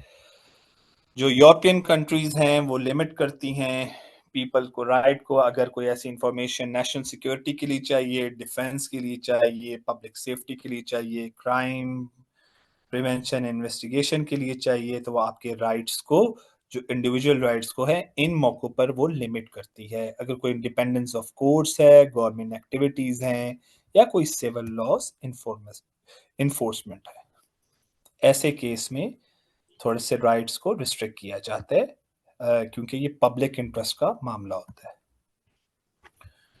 Article number 24 में रिस्पॉन्सिबिलिटी ऑफ द कंट्रोलर के बारे में बात कर रहे हैं कि अंडर जीटीपीआर द कंपनी जो कि डाटा कंट्रोलर है is responsible for ensuring the processing of personal data. वो प्रोसेसिंग ऑफ पर्सनल डाटा को इंश्योर करेगी जीटीपीआर रूल्स के मुताबिक. हर कंट्रोलर पर ये लागू है. Putting in place the right measures लिए हों उसने, टेक्निकल कंट्रोल्स, रेगुलर रिव्यू करे, अपडेट करे उन मेजर्स को, ऑर्गेनाइजेशन और टेक्निकल मेजर्स को, ताकि वो जीडीपीआर कंप्लायंस को इंश्योर करवा सके. ठीक है. इसकी एग्जांपल देते हैं कि कोई भी कंपनी जो कि कलेक्ट करती है कस्टमर डाटा को, उसने इंश्योर करना है कि वो जो प्रोसेस कर रही है डाटा को वो लीगल हो, वो सेव हो. ठीक है. और उस पर रेगुलर फॉलो अप, उसकी चेक्स, उसके कंट्रोल्स को फॉलो रेगुलर करेगा, चेक करेगा कि वो फॉलो कर रहे हैं जीडीपीआर रिक्वायरमेंट्स को या नहीं. आर्टिकल नंबर 25 में वो बात कर रहे हैं data protection by design and by default. Controllers को ये इंश्योर करवाना है कि उन्होंने जो डाटा प्रोटेक्शन मेजर्स को लिया हुआ है वो स्टार्ट से लिया हुआ है, और उन्होंने मेक श्योर करवाना है कि जो पर्सनल डाटा है ठीक है, make sure only the necessary personal data जो है वो कलेक्ट किया जाए, कुछ जो कि जरूरी डाटा है उसी सोर्ट किया जाए और उसी एसेस किया जाए। ठीक है, जो हमने डाटा मिनिमाइजेशन के बारे में भी पढ़ा था प्रिंसिपल में। एग्जाम्पल से समझते हैं। A software company building a mobile app must add encryption to protect user data while developing the app। कि एक सॉफ्टवेयर कंपनी है, उसने एक मोबाइल ऐप बनाई, उसने इंक्रिप्शन स्टार्ट से डाली to protect user data while developing the app. तो स्टार्ट से ही डाटा प्रोटेक्शन के प्रिंसिपल्स को इंश्योर करना, that is called data protection by design and by default. अच्छा, further article number 26 is about joint controllers. Joint controllers हमने शुरू में भी देखा था, यहां फिर उसे डिटेल में देख लेते हैं। If two or more entities jointly determine the purposes and means of processing, कोई भी दो या दो से ज्यादा एंटिटीज जो कि म्यूचुअली फैसला ले लेती हैं कि हमने कैसे प्रोसेस करना है, इसे हम ज्वाइंट कंट्रोलर्स कहते हैं। They are considered joint controller. A transparent agreement must outline their respective responsibilities। दोनों entities के दरमियान, दो या दो से ज्यादा जो कि ज्वाइंट कंट्रोलर्स होंगी, उनके दरमियान एक ट्रांसपेरेंट एग्रीमेंट होगा जिसमें उनकी रिस्पेक्टिव रिस्पॉन्सिबिलिटीज को मेंशन करना बहुत जरूरी है। Data subjects must be informed of this agreements। Data subjects को उसमें inform, उस agreement उस arrangement का part बनाना, यानी कि data subjects को inform करना है इस arrangement के बारे में। ठीक है, हम इसकी example से समझते हैं कि the hospital collects health data to provide treatment while the insurance company uses the same data to process claims। Both the hospitals and insurance company are jointly responsible for the data, meaning they must work together to ensure compliance with data protection laws, define how the data will be used, and provide transparency to patient about their rights। कि एक hospital है, वो data collect कर रहा है health data का treatment के लिए, प्रोवाइड करने के लिए, और इंश्योरेंस कंपनी यूज कर रही है उसी सेम डाटा को टू प्रोसेस क्लेम्स के लिए। ठीक है, अब इस सूरत में हॉस्पिटल और जो इंश्योरेंस कंपनी है, ये दोनों जॉइंटली रिस्पॉन्सिबल हैं, ठीक है, फॉर द डाटा, यानी कि ये इकट्ठा काम कर रहे हैं to ensure compliance with data protection laws. इन्होंने डिफाइन करना है कि कैसे अपने डाटा को यूज करेंगे और कैसे ट्रांसपेरेंसी देंगे पेशेंट्स के राइट को। तो ये ज्वाइंट कंट्रोलर की एक एग्जांपल है। आर्टिकल नंबर 27 में वो बात कर रहे हैं रिप्रेजेंटेटिव्स ऑफ कंट्रोलर्स और processor not establish in the Union. क्या कह रहा है ये आर्टिकल कि नॉन ईयू कंट्रोलर्स और processor offering goods services to EU residents और monitoring their behaviour must appoint a representative in the Europe. कि जो नॉन यूरोपियन कंट्रोलर्स हैं या प्रोसेसर हैं जो कि गुड और सर्विसेज प्रोवाइड कर रहे हैं यूरोप के रेजिडेंट्स को या उनका बिहेवियर को मॉनिटर कर रहे हैं, वो एक रिप्रेजेंटेटिव यूरोप के अंदर मस्ट अपॉइंट करेंगे। The appointment of the representative must be in writing. ये अपॉइंटमेंट होगी जो रिप्रेजेंटेटिव की, ये इन राइटिंग में होगी। और the representative acts as a contact point for supervisory authorities. और जो हर यूरोपियन जो कंट्रीज में एक सुपरवाइजरी अथॉरिटी होती है जो कि इंश्योर करती है जीडीपीआर कंप्लायंस को, ये रिप्रेजेंटेटिव पर्सन कांटेक्ट होगा उन सुपरवाइजरी अथॉरिटीज के लिए। और डाटा सब्जेक्ट्स जो भी इंडिविजुअल्स जिनका डाटा पड़ा होगा उनके लिए ये बंदा as a person of contact होगा। सेकंड पॉइंट में कह रहा है कि exceptions apply to a small scale और occasional processing with low risk. Exception apply हो सकती हैं कोई बहुत स्मॉल स्केल या कभी कभार जो ओकेजनली बड़े कम रिस्क के साथ डाटा को प्रोसेस करती हैं, उस पर कुछ एक्सेप्शंस होती हैं। एग्जाम्पल देख लेते हैं कि यूएस रिटेलर स्टोर है, ऑनलाइन शॉप्स हैं, या कोई भी सुपरमार्केट है, वो सेल कर रही है यूरोपियन कस्टमर्स को, मस्ट उसने अपॉइंट करना है Europe-based representative for handling GDPR related inquiries. ठीक है, कोई भी स्टोर, कोई भी ऑनलाइन शॉप, कोई भी सुपरमार्केट अमेरिका के अंदर जो कि यूरोपियन कस्टमर्स को कुछ चीज़ें बेच रहे हैं, उसने अपना अपॉइंट करना है EU बेस्ड रिप्रेजेंटेटिव जो कि GDPR रिलेटेड इंक्वायरीज को देख सके।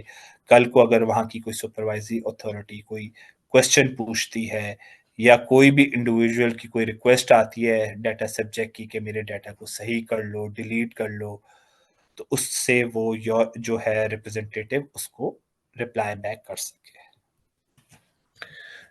Article number 28 is about processor के controllers can use only processor who can prove they will take the necessary steps to protect personal data। के जो कंट्रोलर्स हैं जिन्होंने डाटा के बारे में डिसाइड करना होता है वो उन प्रोसेसर्स को यूज कर सकते हैं जो कि इंश्योर करें पर्सनल डाटा की प्रोटेक्शन के बारे में। Processors cannot use other companies to handle personal data without the controller's written permission। जो प्रोसेसर्स हैं वो फर्दर कंपनीज को हायर नहीं कर सकती अनटिल जो उनके कंट्रोलर्स हैं उनकी रिटन परमिशन के बगैर। इस बात को एक एग्जांपल से समझते हैं कि a company that manages customer data for an online store may need to use a third party company to store the data on their servers। कि एक कंपनी है वो मैनेज कर रही है कस्टमर डाटा को फॉर एन ऑनलाइन स्टोर। ठीक है, अब ये ऑनलाइन स्टोर प्रोसेसर हो गया, may need to use a third party company, शायद उसे एक थर्ड पार्टी की जरूरत हो ताकि वो उस डाटा को स्टोर कर सके अपने सर्वर पर। तो इस केस में जो ऑनलाइन स्टोर है वो आपका प्रोसेसर हो गया और थर्ड पार्टी फर्दर आगे कंपनी होगी तो ये सब प्रोसेसर हो गया। However, the processor cannot use the sub-processor without first getting written permission from the online store। अब इस केस में जो प्रोसेसर है वो can not use the sub processor, वो यूज नहीं कर सकता सब प्रोसेसर को जब तक वो रिटन परमिशन ना ले ले ऑनलाइन स्टोर जो कंट्रोलर था जो कि ओन करती है कस्टमर डाटा को। बहुत ही इजी जबान में अगर फर्दर इसे एक्सप्लेन करें तो जब जो कंट्रोलर आगे फर्दर प्रोसेसर रखता है और उस प्रोसेसर ने फर्दर कोई कंपनी रखनी है उसे सब प्रोसेसर करते हैं तो ऐसे केस में प्रोसेसर ने रिटन परमिशन लेनी है कंट्रोलर से कि वो इस सब प्रोसेसर को रख रहा है।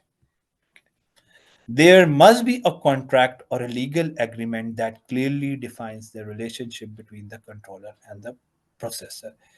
एक कॉन्ट्रैक्ट या लीगल एग्रीमेंट होना जरूरी है जिसमें क्लियरली डिफाइन हो कि रिलेशन क्या है एक कंट्रोलर का और एक प्रोसेसर का, और उस कॉन्ट्रैक्ट में क्या चीजें जरूरी हैं ये बहुत ज्यादा जरूरी है।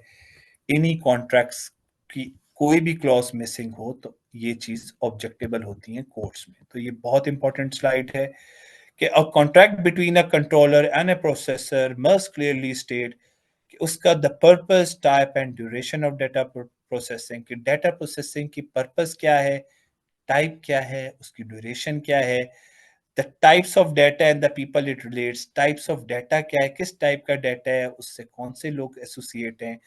The processor can only use or share the data according to the controller's instruction।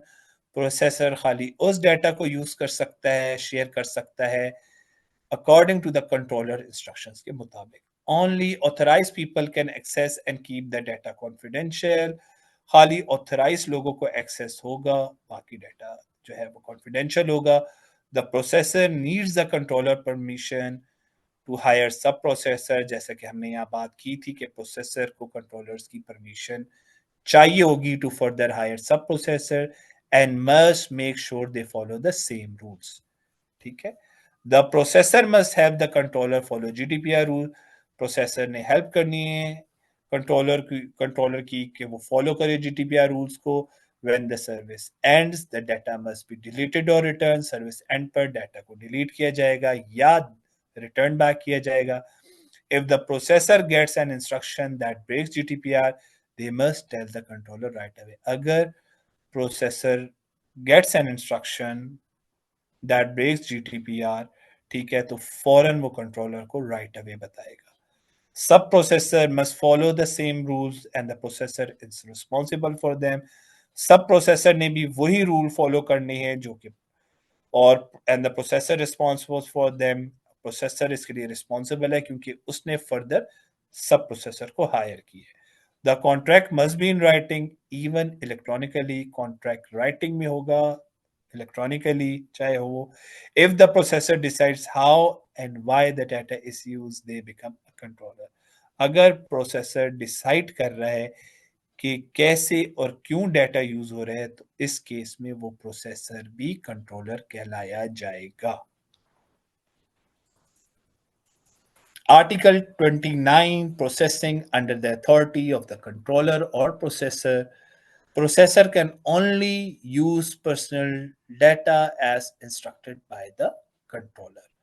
Processor use कर सकता है personal data को on instruction of the controller. Example से समझते हैं दो, कि एक marketing agency है, can only use customer data for email campaigns as the company has instructed. एक marketing agency है जो कि प्रोसेसर है, can only use customer data, वो कस्टमर के डाटा को यूज कर सकती है ईमेल्स कैंपेन के लिए as the company controller has instructed, अगर कंपनी ने उसे अलाउ की है।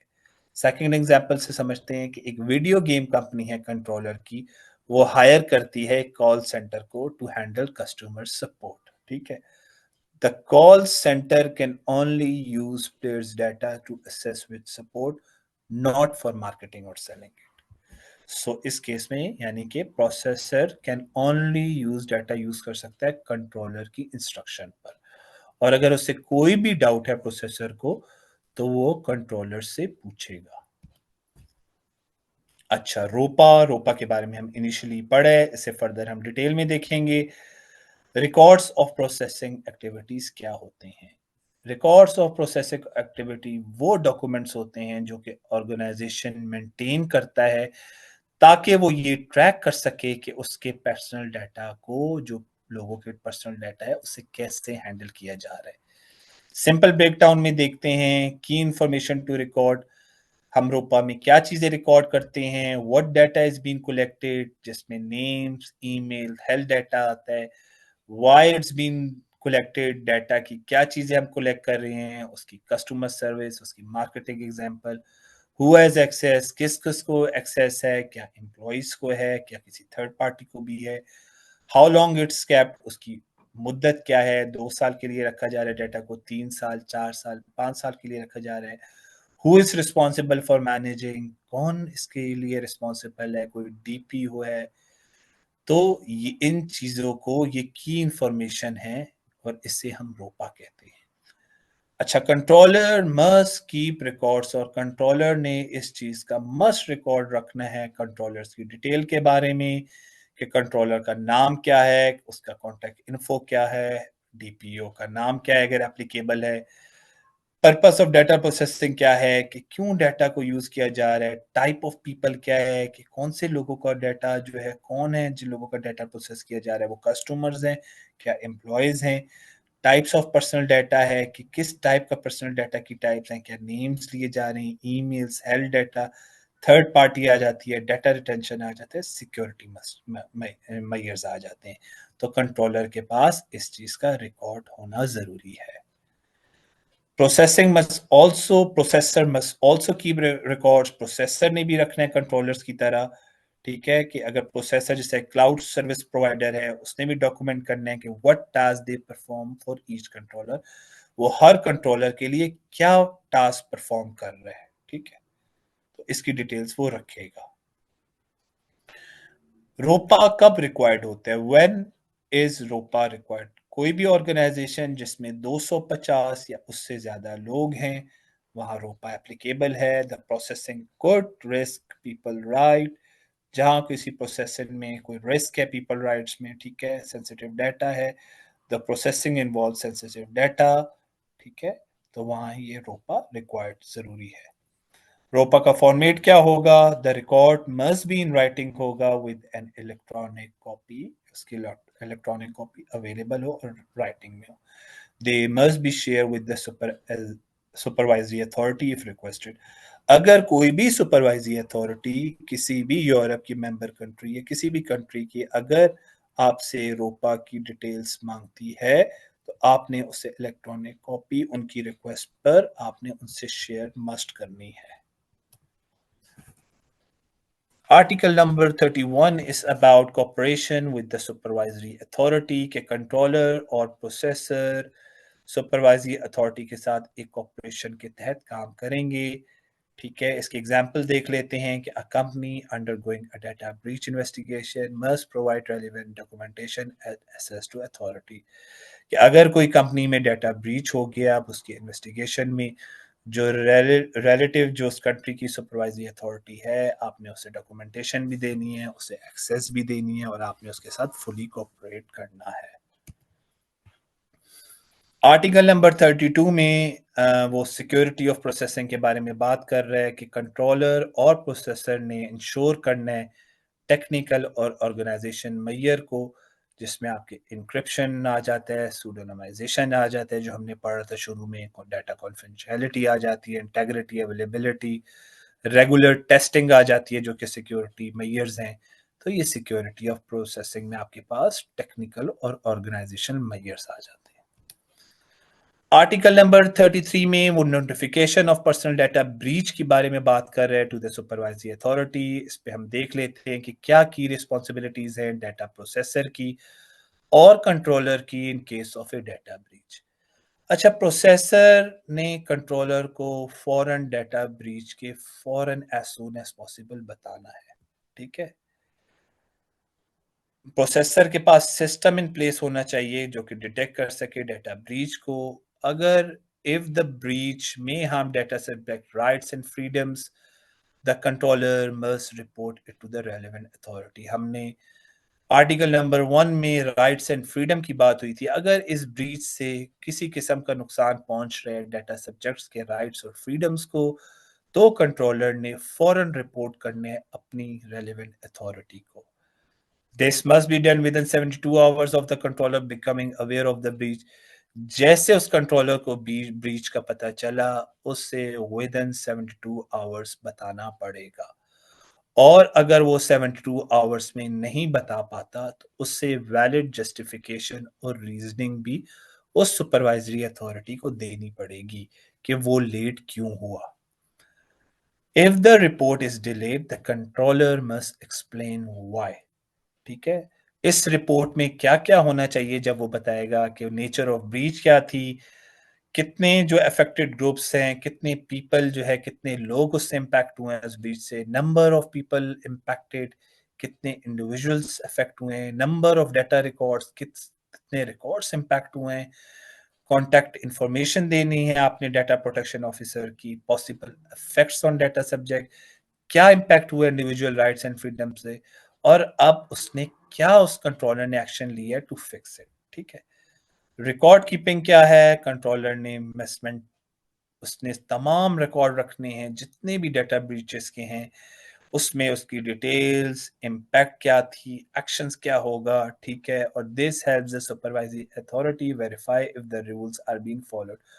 और इसी वे में जो जीडीपीआर की जो सुपरवाइजरी अथॉरिटी होती है हर कंट्री में वो वेरीफाई कर सकती है इन जो रिपोर्ट्स के तहत कि जो जीडीपीआर के रूल्स हैं इन्हें फॉलो किया जा रहा है.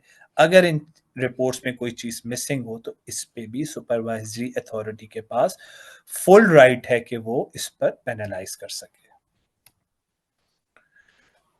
आर्टिकल नंबर 34 में communication of personal data breach to the data subject के कंट्रोलर की क्या रिस्पॉन्सिबिलिटी है when a data breach possesses a high risk to individuals. ठीक है, तो the controller must notify individual without undue delay if the breach poses a high risk to their rights and freedom. कि controller ने foreign individuals को बताना है without undue delay अगर उस ब्रीच का बहुत बड़ा रिस्क है उनके राइट्स और फ्रीडम्स पर. Details to provide to data subjects, nature of breach के बारे में बताना है, डीपीओ की कॉन्टैक्ट इंफॉर्मेशन देनी है और क्या एक्शन लिया गया ये भी बताना है. एक्सेप्शंस क्या है when you don't have to notify individuals, किन किन मौकों पर आपने उन इंडिविजुअल्स को नहीं बताना, अगर कोई हार्म नहीं हुआ, कोई नुकसान नहीं हुआ और आपके पास ऑलरेडी प्रोटेक्टिव मेजर्स थे, तो इस सूरत में बताने की कोई जरूरत नहीं है इंडिविजुअल्स को। और अगर if actions taken after the breach या उस ब्रीच के फौरन बाद कोई बड़े सिग्निफिकेंट जो है एक्शन ले लिया गया हो जिससे उस ब्रीच का इम्पैक्ट रिड्यूस हो गया, तो इस सूरत में भी इंडिविजुअल्स को नोटिफाई करने की जरूरत नहीं है। अच्छा, public announcement if required the controller must make a public announcement, कर सकता है अगर कोई बहुत हाई रिस्क है, कोई बहुत हाई इम्पैक्ट है और राइट्स एंड फ्रीडम्स पे कोई बहुत बड़ा हाई रिस्क का है, तो इस सूरत में कंट्रोलर एक पब्लिक अनाउंसमेंट कर सकता है, एक प्रेस रिलीज के थ्रू या अपनी वेबसाइट पर अबाउट ब्रीच। ठीक है। DPIA data protection impact assessment, article 35 में वो क्या कह रहे हैं, ये होता क्या है? DPIA data protection impact assessment एक ऐसा प्रोसेस है जिससे हम आइडेंटिफाई करते हैं या हम रिड्यूस करते हैं प्राइवेसी रिस्क को, जो कि हम हैंडल कर रहे होते हैं पर्सनल डाटा को। और ये हम इसलिए करते हैं, इस प्रोसेस को हम इसलिए करते हैं, इम्पैक्ट असेसमेंट इसलिए की जाती है कि हम GDPR लॉस के कंप्लायंस को with related to data protection उसे इंश्योर कर सके। When a DPIA is required, कब इसकी जरूरत होती है? जब आप कोई बहुत बड़ा हाई रिस्क, जब when the data processing poses a high risk to individuals, जब आपका डाटा प्रोसेसिंग पोस्ट करता है बहुत हाई रिस्क इंडिविजुअल राइट्स पे। कौन सी सिचुएशन में किया जाता है? कोई बहुत बड़ा लार्ज डाटा प्रोसेसिंग हो रही है, कोई आप न्यू टेक्नोलॉजी ला रही हो, कोई बहुत बड़ी प्रोफाइल आपकी प्रोफाइलिंग और सर्वेलेंस एक्टिविटीज हो रही हैं, इस केस में DPIA को रिक्वायर्ड होता है। ऐसे प्रोसेस में इस इम्पैक्ट असेसमेंट को किया जाता है जस्ट टू मेक श्योर कि जो आप पर्सनल डाटा के साथ जो हैंडलिंग कर रहे हो वो कितनी अलाइन है GDPR लॉस के साथ। की एलिमेंट्स क्या हैं DPIA में? डिस्क्रिप्शन ऑफ प्रोसेसिंग है, ठीक है। पर्पस क्या है? उसकी लीगल बेसिस को देखना है, उसकी नेसेसिटी को देखना है, उसके पोटेंशियल रिस्क को देखना है, उसकी कंसल्टेशन को देखना है विद डाटा सब्जेक्ट्स। ठीक है। ऑनगोइंग रिव्यू में क्या है? Controller must review if the processing still aligns with the DPIA, especially if there are changes in the risk. A DPO must be involved in the DPIA process. इस process में DPO होना बहुत ज़रूरी है और कंट्रोलर रिव्यू करेगा कि क्या जो उसकी प्रोसेस है वो जो अलाइन है, क्या उसमें कितनी चेंज, उसमें रिस्क का कितना इम्पैक्ट है। दरअसल DPIA प्रोसेस को हम करते ही इसलिए ताकि इससे हम गेज कर सकें कि अगर कोई न्यू टेक्नोलॉजी लाई जा रही है किसी कंपनी में या कोई प्रोफाइलिंग एक्टिविटी हो रही है, यूजर बिहेवियर को गेज किया जा रहा है, कोई लार्ज स्केल पे जो डाटा प्रोसेसिंग हो रही है उसमें रिस्क देखा जा सके, उसमें हम देख सके कि इंडिविजुअल के जो राइट्स हैं, जो डाटा आपकी प्राइवेसी कितनी सेव है, उस यानी कि आपने इंडिविजुअल के फ्रीडम राइट्स को भी देखना है, आपने उसकी लीगल पर्पस को भी देखना है, आपने उसकी सारी जितने भी हमने प्रिंसिपल्स हैं उन्हें भी देखना है, आपने ओवरऑल चीजों को देखना है। ठीक है।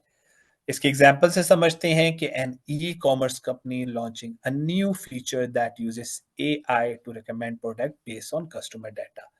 ठीक है, एक ई-कॉमर्स कंपनी है, उसने लॉन्च किया new feature that uses AI, जो यूज कर रहे हैं, जो कि रिकमेंड करते हैं उसकी प्रोडक्ट को बेस्ड ऑन कस्टमर्स डाटा की बेस पर। रिस्क क्या है?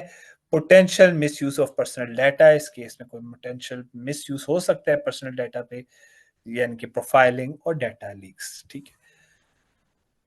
मिटिगेशन मेजर क्या है? इस केस में हम इनक्रिप्ट करेंगे डाटा को, अपडेट करेंगे प्राइवेसी नोट्स को अपने, ठीक है, ताकि आपके कस्टमर्स के पास हर तरह का जो है उनके पास कंसेंट उससे लिया जा सके और हम लिमिट कर सकें डाटा रिटेंशन को, डाटा मिनिमाइजेशन और सारे प्रिंसिपल्स इस DPIA की जो प्रोसेस है इसमें आप इन सारी चीज को गेज करते हैं। अच्छा, आज हमने आर्टिकल 35 तक पढ़ा है, अभी हम फर्दर इसे स्टॉप कर रहे हैं और हम अपनी नेक्स्ट सीरीज में जो आर्टिकल GDPR की सेशन 3 होगा उसमें हम आर्टिकल नंबर 36 से फर्दर स्टार्ट करेंगे। ठीक है।